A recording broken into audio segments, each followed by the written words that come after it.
Jo sempre ho he dit. En esta vida té que haver de tot. Té que haver caçadors, pescadors, ecologistes que respeten el medi ambient.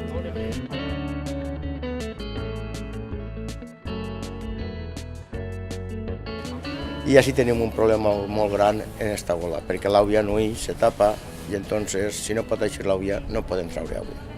Al no poder treure aigua se fica el camí en aigua i la gent no pot passar. Me pareix molt bé que siguin zones húmedes, però el que no pot estar és l'aigua damunt del camí. Ja que és un desagüe, on desaguien els 5 pobles de les valls, la Font de Quart, part de Sagunto, tot té que eixir per ahí perquè des de Sagunto, del riu de Sagunto, fins a la carretera de Casablanca no hi ha ninguna altra eixida més que esta bola. Soc llaurador, tinc terres i baixes en la Marxal i soc afectat. Tinc 2 parts d'aigua dins del meu bancal i porta eixina des d'octubre, o sigui, és impossible poder cultivar taronxers i eixina. Estem avui ací a la Casa Penya perquè estem celebrant el Dia de les Zones Humides i hem aprofitat l'ocasió d'aquest dia de festa per fer una reivindicació molt bella ja, que és la millora de la gestió hídrica de la Marxal.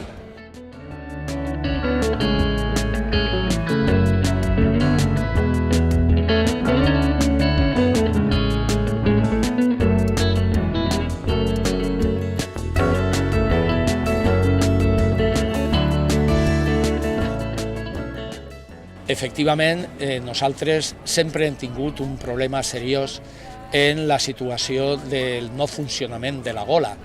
Per què? Per una raó molt senzilla. Nosaltres estem vivint en una depressió. I en aquesta depressió en la que estem vivint hem de forçar totes les aigües de pluvials per a que puguen eixir per ací, per la gola. Hace 30 años aquí había unas bombas que regulaban el nivel del agua y bueno, pues cuando hacía falta sacarla se podía bajar el nivel y cuando no, pues se dejaba que se inundaran. Esas turbinas hace 30 años se quitaron y desde entonces tenemos el problema de que no podemos intervenir con el nivel del agua. La solución, que esas bombas estuvieran. ¿Por qué no están? Pues esto es una problemática de la propia administración. Hay administraciones que no se ponen de acuerdo, no se han puesto de acuerdo en estos años. Yo pienso que esta vez sí que se van a poner, porque hay una circunstancia que anteriormente no estaba, y es que los sectores afectados estamos unidos, cosa que no ocurría anteriormente. Y esto también tengo que decir que ha sido gracias a Agro. Agro ha sido el punto de unión de todos los sectores afectados. Antes, els llavors quan sembraven, hi havia llavors de serret, llavors de verdolaga, llavors de melonar, de tomatar, i venien les aus de fora d'Europa, de l'estranger migratori, i venien i tenien menjar. I així és el que està passant.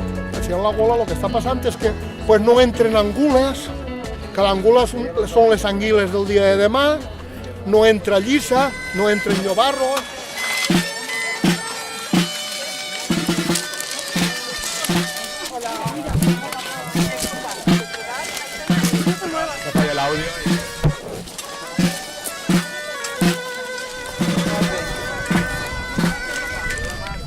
La qüestió està que això fa molts anys tenia un ritme de desaiguar natural. De fet, se va ficar una gola que s'ha mantingut durant molts anys, però això se va quedar obsolet i quedar en desús.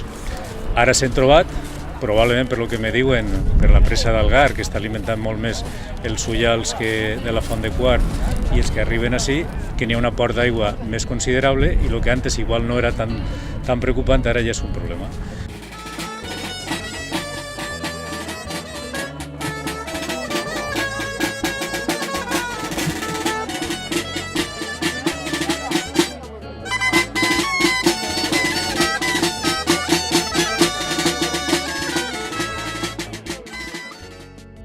Estem parlant del problema que està suposant tot l'augment en la zona humida de les marxals de l'entorn de Llibaix.